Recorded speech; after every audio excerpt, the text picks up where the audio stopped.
Los sábados, el IDEXUD pasa la voz. Usted pase la voz. Y conozca los procesos que desarrolla el Instituto de Extensión y Educación para el Trabajo y Desarrollo Humano de la Universidad Distrital Francisco José de Caldas. Proyección social. Articulación de la academia. Formación continua buscando el bienestar de la sociedad. El IDEXUD pasa la voz. Usted pase la voz. Todos los sábados a partir de las 11 de la mañana en la UD 90.4 FM Estéreo. En esta mañana del sábado le damos la cordial bienvenida a Fernando Calderón España, un comunicador social, un hombre que se ha dedicado en los últimos años a la literatura, a crearla, y ha conquistado muchos lectores dentro y fuera del país. Es locutor, periodista, un hombre de una gran trayectoria, y en la generación que él representa ha sido hasta el día de hoy el más destacado, reconocido por quienes hacemos parte de la misma. Una excelente voz, un maravilloso ser humano, pero por sobre todo un insistidor, palabra poco ortodoxa, en que la literatura tenga nuevos amantes.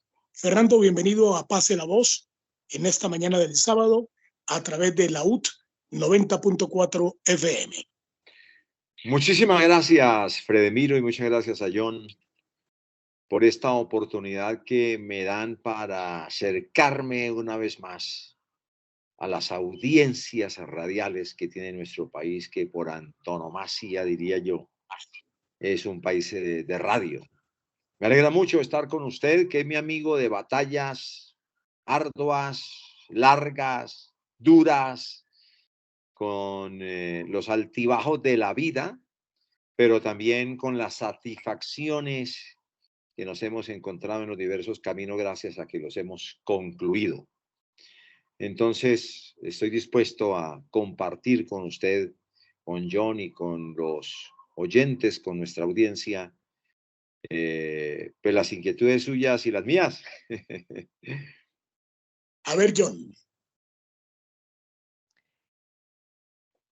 A ver. Muchísimas gracias, Fernando, por aceptar nuestra invitación, por estar presente en nuestro programa de Pase la Voz del Instituto de Extensión, que es dirigido por el ingeniero Roberto Ferro Escobar. Y bueno, una de las cosas que estaba yo por acá observando es el tema de suelas y tachuelas. Son reflexiones. Suelas y tachuelas es un compendio de las reflexiones en las que yo me metí de manera pública prácticamente desde que aparece Facebook. Cuando aparece Facebook, fundamentalmente, que es la gran red social, con una historia atrás impresionante, que ha sido generada por su creador Zuckerberg, pues este medio se convirtió prácticamente en el más expedito, en el que no tenía problemas para uno publicar lo que uno pensaba. Entonces comencé a escribir ahí poco a poco y cada pensamiento que se fue transformando en palabras, pues se fue alargando y alargando y alargando hasta tomar la característica de la columna, que se denomina en todos los periódicos del mundo. Yo había tenido ya una experiencia como columnista en el diario del Huila y pues digamos que no me ha quedado difícil escribir nunca, porque yo siempre he escrito. Lo que pasa es que la gente primero no sabía que yo escribía y segundo no conocía menos, obviamente, lo que yo escribía. La gente tiene una imagen de uno a veces muy equivocada, ¿no? De alguna manera, los locutores gozamos de una, digo yo, mediocre apreciación por parte de los mismos miembros de los medios de comunicación social en nuestro país, de todos los medios, prensa, radio y televisión. Una mediocre apreciación, digo, cuando califican al locutor. casi que nosotros venimos a ser las modelos que por aquellas cosas de la vida o porque son lindas, entonces llegan a situarse frente a una cámara de televisión o como presentadoras o como actrices, ¿no? De ser modelo pasan a ser actrices. Cuando son cosas todas realmente que son fáciles de realizar. El mundo y quienes han estado en los medios y ya obtienen algún éxito, entonces dificultan las cosas y mandan el mensaje de que ser periodista o ser actriz o ser presentador o ser es algo difícil y no es difícil, no es difícil porque las cualidades para ser presentador, locutor, actriz, actor, periodista, es decir, para transmitir mensajes, vienen con todos los seres humanos. Eso no es una exclusividad de nadie. Ningún ser humano puede decir yo solo tengo la facultad para comunicar cosas. ¿Quién dijo? ¿Quién dijo?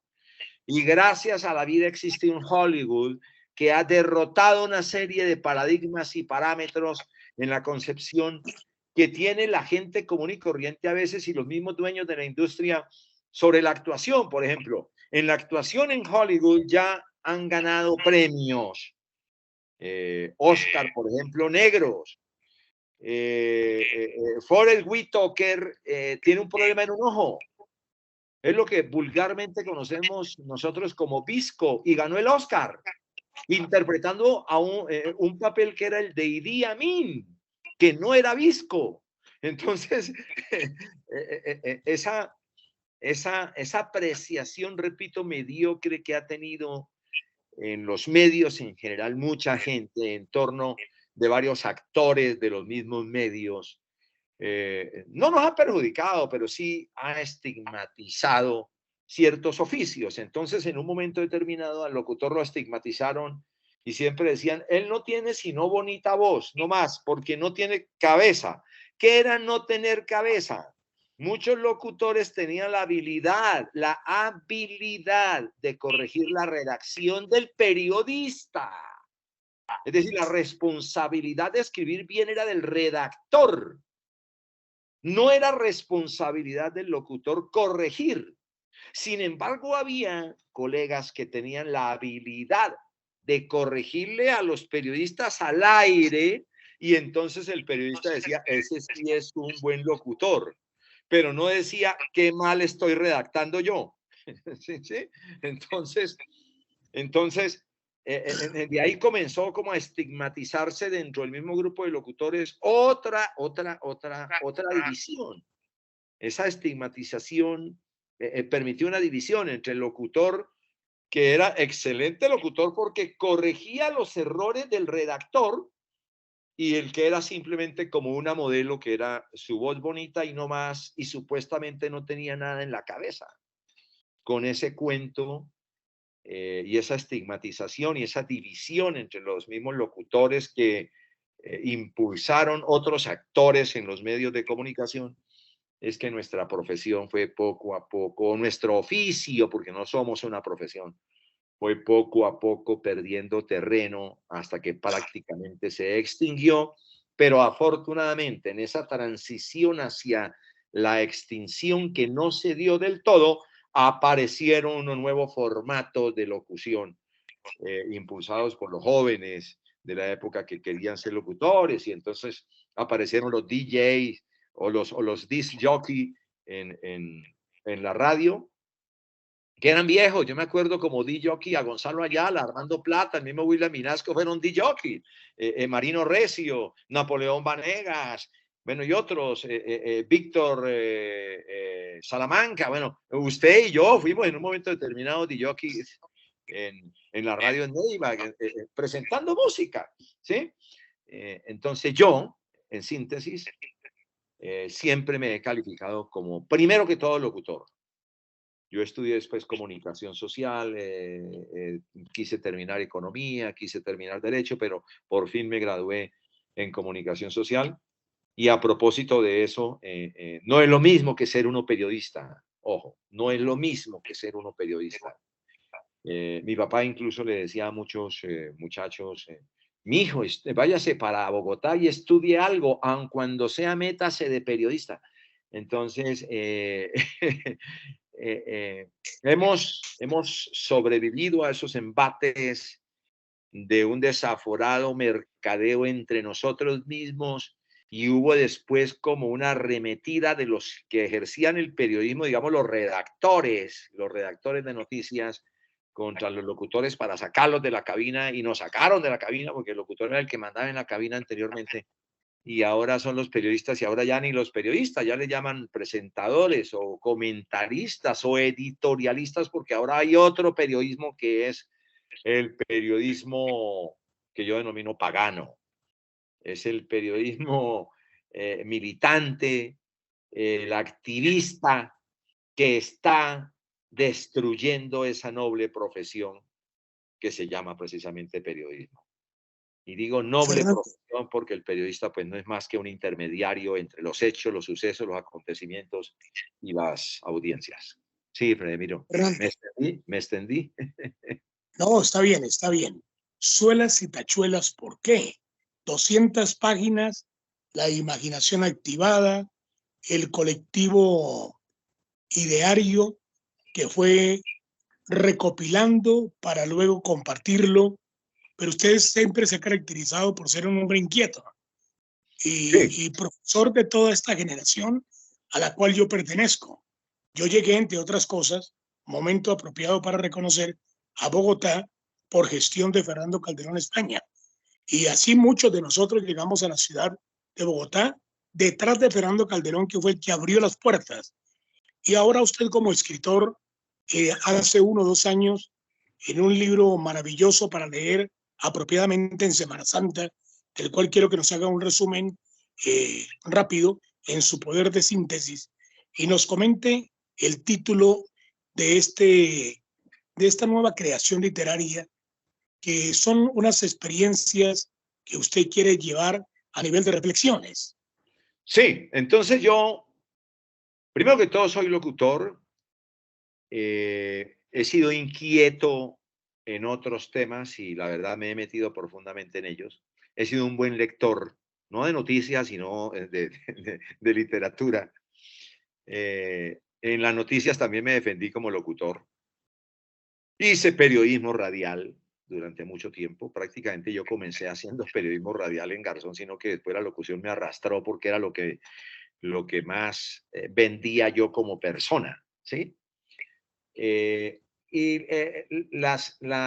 lectura de, digamos, el boom latinoamericano en la época y de muchos filósofos, mi papá me ayudó mucho porque él era un muy buen lector.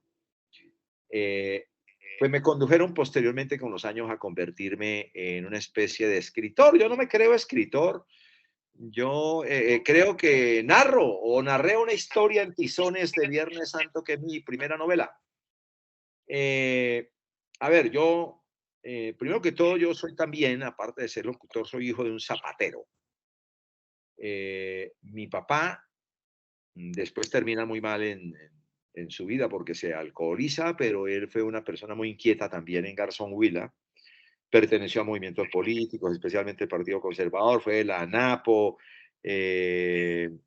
organizó mucho a la clase obrera, trabajadora y a la clase baja, ayudaba mucho a intermediar hojas de vida con los amigos de la política, bueno, en fin.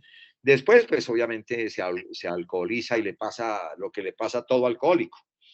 Entonces, la segunda producción mía, que puede que se pueda llamar literaria, que es Suelas y Tachuelas, está prácticamente homenajeando a mi papá, que trabajó tanto con esos dos elementos, con las suelas y las tachuelas. Pero las suelas tienen un significado en el sentido de que es la manera como yo caminé a través del tiempo y llegué al futuro, y hoy en día estoy en el futuro. Entonces, y las tachuelas pues hacen parte también. Antiguamente las suelas se pegaban a los cortes de los zapatos con tachuelas, ¿sí? Luego la tecnología se inventó lo galvanizado, creo que se dice, y entonces es casi que una vulcanización entre el caucho, entre las suelas de caucho y los cortes de cuero que se unen y pegan y conforman el zapato, ¿sí? Pero anteriormente eso era todo alrededor de la tachuela, el corte se pegaba con, sí, alrededor de la suela el corte se pegaba con tachuelas. Entonces, como se trajinó tanto con esos elementos, suelas, tachuelas, boxer para pegar, ¿no? Después, eh, entonces yo dije, oiga, le voy a poner a mis reflexiones que comencé a escribir en Facebook. Había hecho unos buenos ensayos en el diario de Huila durante un año, me fue muy bien. Cuando yo dejé de escribir, mucha gente preguntó que por qué había dejado de escribir. Y luego todo eso que apareció en Facebook, ya más organizado como columna, porque yo me di cuenta, bueno, pero si está Facebook, yo no necesito ningún periódico en el mundo, ninguno. Con esto tengo. Y evidentemente se convirtió en eso, entonces comencé a publicar cosas sobre la vida. Y esas son las suelas y las tachuelas, es decir, son unas suelas que se pegaron bien a un calzado con el que yo caminé por la vida durante muchos años y en las que comencé a pensar sobre una cosa, la muerte, la vida, sobre política, sobre cuestiones poéticas. Tengo ahí unos poemas publicados.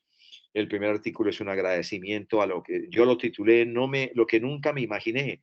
Yo nunca me imaginé que iba a terminar escribiendo una novela, que es la primera publicación que yo hago, la de Tizones de Viernes Santo, que es una historia que nace prácticamente en Garzón, ¿no? Garzón es mi Macondo, si se quiere.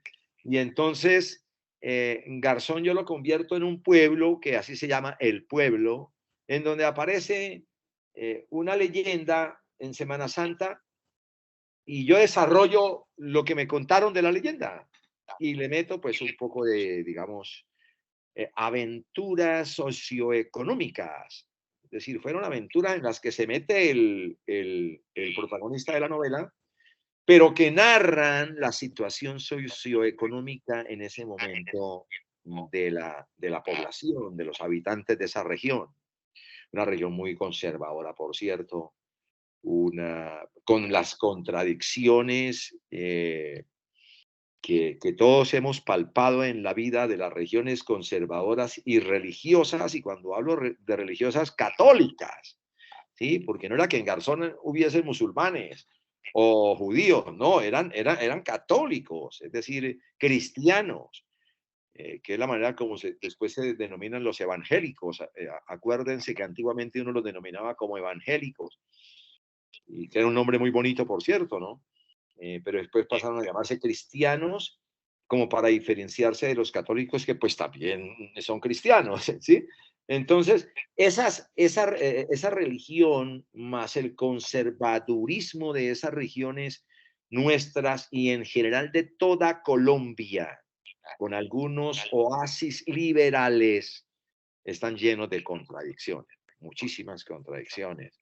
Y eso está relatado más o menos en la novela, porque tampoco es la pretensión del autor de ser un tratadista, sociólogo, ni antropólogo, ni nada de eso.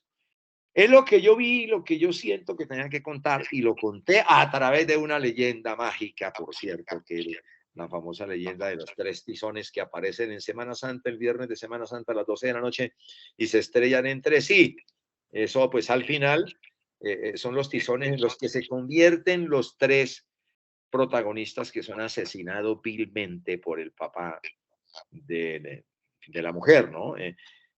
Los 3 tizones representan a la familia de Pastor, que es un hombre de herencia española, de la protagonista, que es Lucía, que es indígena. Ese amor produce otro, pues un muchacho que es asesinado al final de la novela, junto con sus padres, por el papá de la muchacha, que nunca aceptó esa relación y se vengó como las venganzas que tuvimos la oportunidad de presenciar nosotros en nuestros pueblos en muchas oportunidades por esas cosas que nuestros padres consideraban que no se podían desarrollar, esas disparidades a veces por raza, que un blanco no se podía casar con una negra o un blanco con una indígena incluso entre los mismos blancos un rico con una pobre, ¿sí me entiende? Entonces,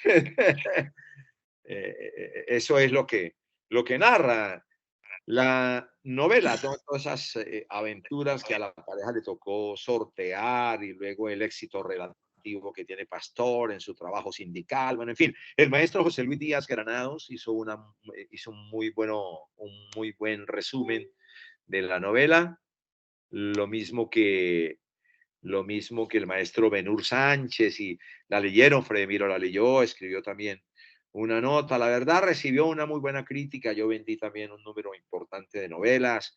Yo no vivo de eso, entonces pues no me interesa el éxito. A mí el éxito no me interesa, como no me interesó el dinero.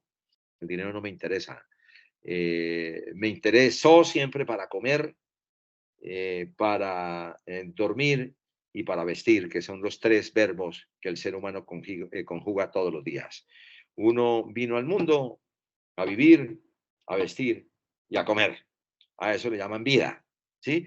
Y pues uno ya se pone sus propósitos, ¿sí? Uno mientras come, se viste y duerme, pues arma sus propósitos y sus objetivos de vida, y es lo que hace que usted sea periodista, que Fredemiro sea periodista, profesor, o que yo sea hoy en día escritor, digamos, vanidosamente. Aunque pues no me gusta decir que yo soy un escritor, no.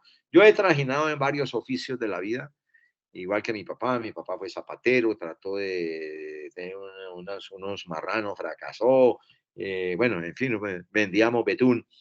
A propósito, estoy escribiendo El hombre que vendía betún, y también es inspirado en mi padre, que sería mi segunda novela, pero este libro de reflexiones es eso, ¿sí?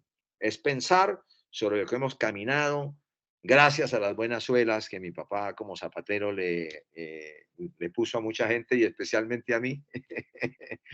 Yo tengo la fortuna que de pequeño pues he tenido calzado, y pues hemos caminado un poquito sin tanto tropiezo, ¿no? Afortunadamente. Yo, si me lo permiten, frente a dos profesores, como son este tema de No, en la radio, porque también uno aprende a través de ustedes, escuchando todas estas narraciones, a través de esto que tú estás, que está mostrando aquí en este libro, y llevar toda esta reflexión hacia nosotros, los jóvenes, que en este momento estamos, digamos, como impulsados a llegar también a ser como, tal vez como ustedes o mejor que ustedes como locutores y como periodistas y como personas que queremos llevar esa comunicación. Y lo que mencionabas hace un momento sobre el tema de que Colombia es un lugar de radio, yo creería que todo este tipo de cosas son educación, y esa educación es la que se lleva a través de la radio. Y particularmente preguntaría cuál sería ese mensaje para estos jóvenes que actualmente se están formando como profesionales de los medios de comunicación.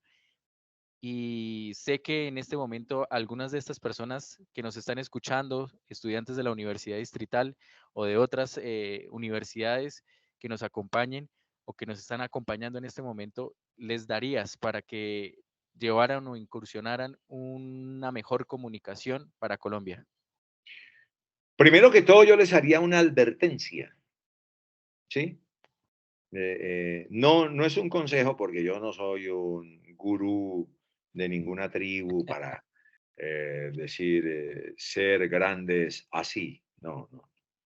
Pero sí les puedo hacer una advertencia: se van a decepcionar, ¿sí? Así, crudamente, se van a decepcionar, pero llegarán quienes manejen la decepción, ¿sí? Digamos, llegarán a la meta quienes sepan manejar la decepción, porque todos los días en la comunicación, hablemos del periodismo, en el periodismo y más en el radial, bueno, en todos, ¿sí? Se van a decepcionar todos los días van a decepcionar.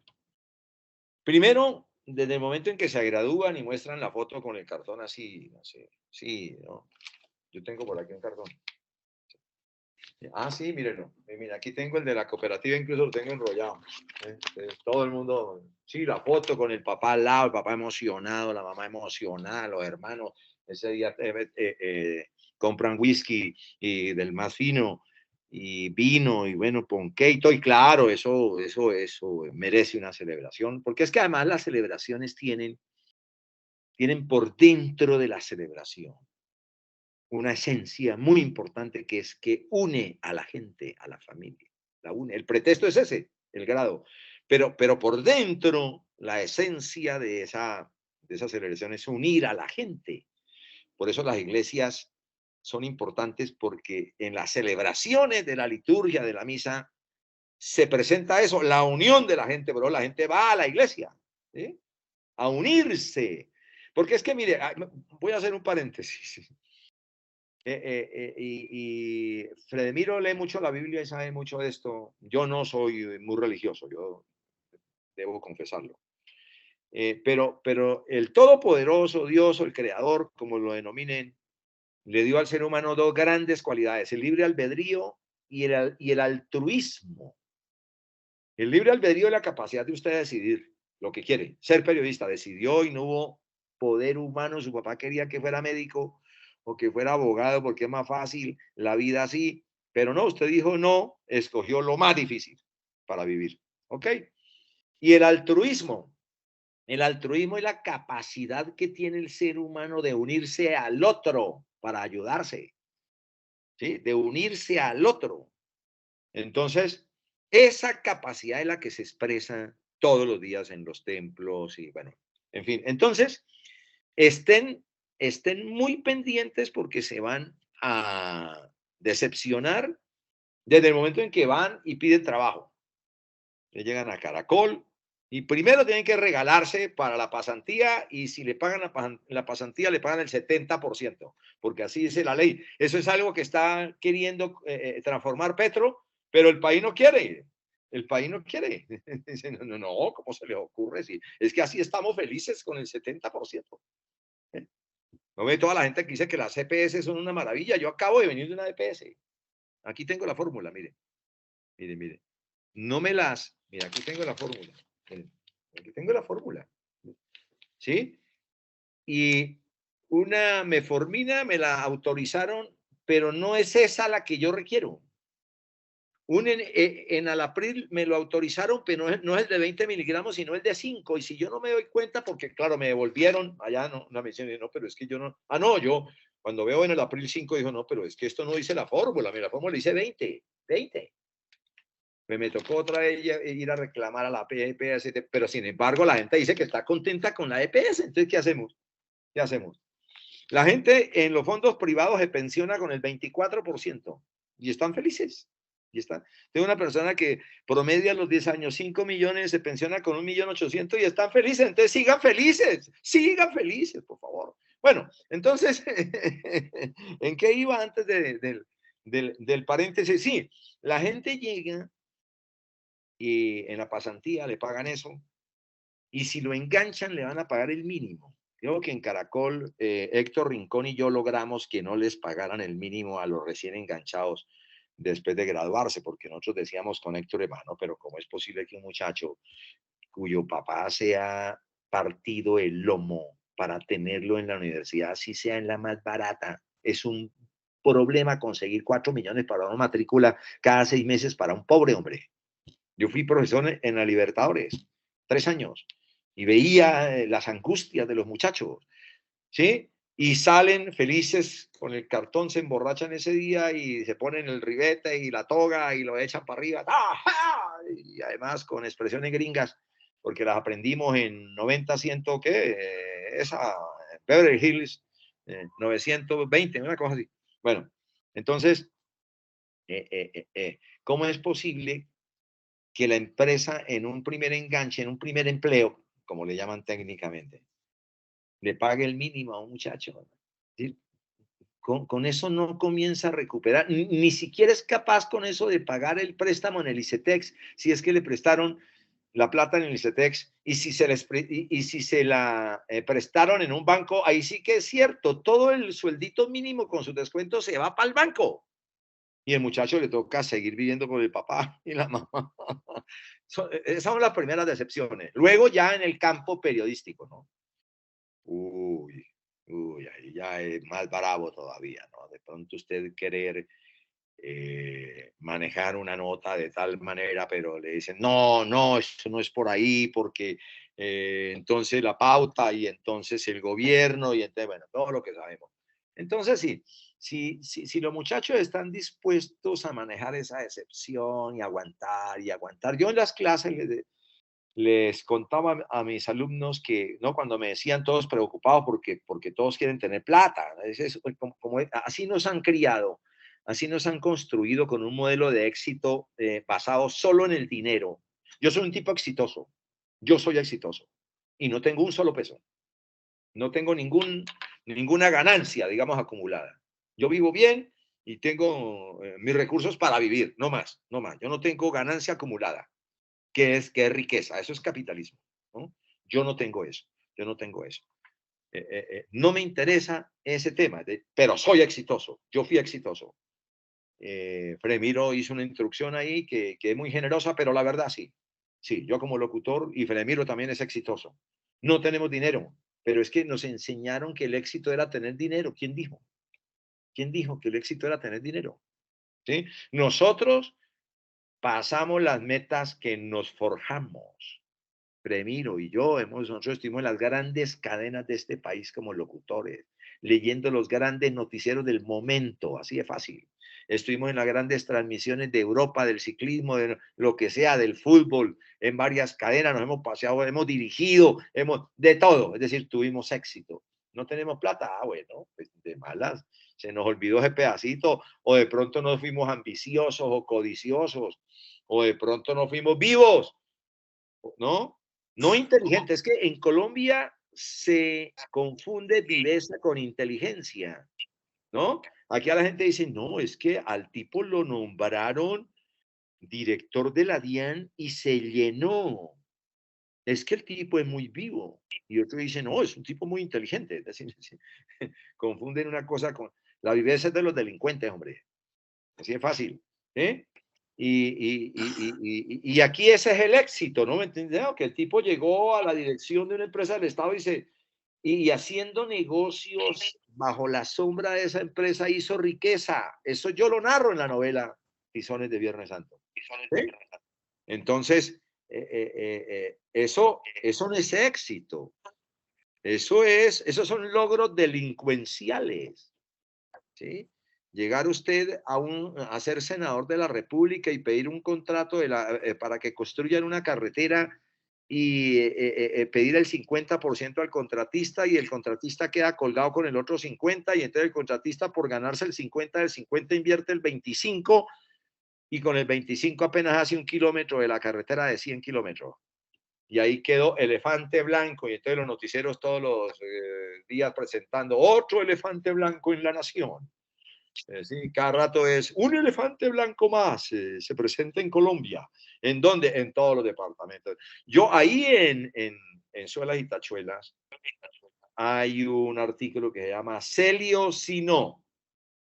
Celio es una manera despectiva con la que se caricaturizó al huilense a través de la televisión. Eso se lo debemos a un humorista que le dio por inventarse una caricatura a la que denominó Celio y nos describió a los huilenses como perezosos, como se dice también de los costeños. ¿Sí? Digamos, éramos como los costeños del interior, cosa que no ocurre ni en la costa ni en el Huila. Eso es mentira. El huilense no es perezoso ni el costeño tampoco. O si no, el costeño, mire, el hombre más rico de Colombia y todavía el clan más rico de Colombia es de la costa. Fue Julio Mario Santo Domingo, que era de Barranquilla. Y los Char son de Barranquilla. Y muchos otros son de Barranquilla. En el Huila también hay gente muy trabajadora, pero nos caricaturizaron así, ¿sí?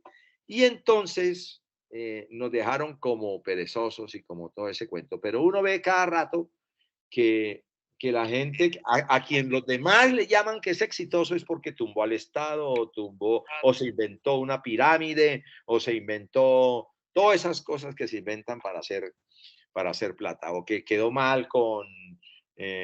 no, es que hay la cantidad de artimañas que nos hemos inventado los colombianos para tumbar no solo al erario, sino también hasta los particulares son inconmensurables. Entonces, ¿en qué era que iba? Entonces, suelas y tachuelas es eso, ¿no? Es como un poco de artículos sobre eso que yo pienso, ya estoy diciendo aquí, mire, ya estoy diciendo aquí, en ese artículo de Celio Sino, para volver al tema, yo digo, tenemos 37 municipios en el departamento del Huila y en cada municipio hay un elefante blanco, según los informes del extinto periodista, que en paz descanse, Gómez, Mauricio Gómez, para CMI. O sea que hay un elefante blanco por municipio, 37 elefantes blancos, y vienen más, y creo que no hemos descubierto más, vienen más. Entonces, no, por favor, eso no es éxito. No, robarse la plata del Estado, que la plata pública, no es éxito, hombre. Y acabar con muchas cosas, no. Entonces, prefiero quedarme así, que yo sepa que desayuno, almuerzo, como, mi mujer también, y ya, y listo, sin ningún alarde de nada. Tengo un carrito por ahí más o menos, que cualquiera dice de alta gama, sí, pero yo lo pagué en 5 años. Yo lo pagué en 5 años. Un apartamentico que acabo de vender, lo pagué como en 20 años, porque casi me lo embargan y casi me lo quitan y toda esa vaina cuando estuve mal económicamente. Entonces, sí, así es fácil. Entonces, eso es Suelas y Tachuelas. Los invito cuando salga, que a propósito no lo he podido sacar porque no he tenido plata. Voy a imprimirlo cuando tenga la platica, porque yo mismo financio, ¿no? Planeta no se fija en uno, ni ninguna editorial, hasta que uno no le pegue algo importante, pero yo no le quiero pegar a nada importante, yo quiero expresarle, y con 20 personas que me lean, yo ya soy feliz, ya no quiero más. Él es Fernando Calderón España. Podríamos quedarnos aquí 1 o 2 días escuchando este exquisito relator de hechos nacionales e internacionales, voz institucional de MCI, un consentido de Yamid Amad, CMI, no por llamarse Fernando Calderón, sino por sus calidades profesionales y humanas. Habrá otra ocasión para hablar 1 hora seguida con Fernando Calderón de otros temas de no menor importancia a los catarizados en el día de hoy. John. Muchas gracias, Freddy. Muchas gracias. Usted sabe que lo quiero mucho, muchísimo. Hemos tenido colegaje, amistad, compañerismo. Nos hemos emborrachado los dos, hemos celebrado, hemos llorado, nos hemos entristecido los dos, hemos gozado de nuestros triunfos también, como de nuestros fracasos. Porque es que el éxito es la sumatoria de los fracasos. Esa es la frase con la que cierro. A John, a usted, muchas gracias. Y la verdad, no nos tome para imitarnos. No haga lo que nosotros hicimos, porque entonces no le va a ir muy bien. Haga lo que usted siente que tiene que hacer. El altruismo y el libre albedrío funcionando, ¿sí? Haga lo que usted siente que tiene que hacer. No imite a nadie. Hable como usted habla, escriba como usted escriba, piense como usted piensa. Y listo, hermano, adelante.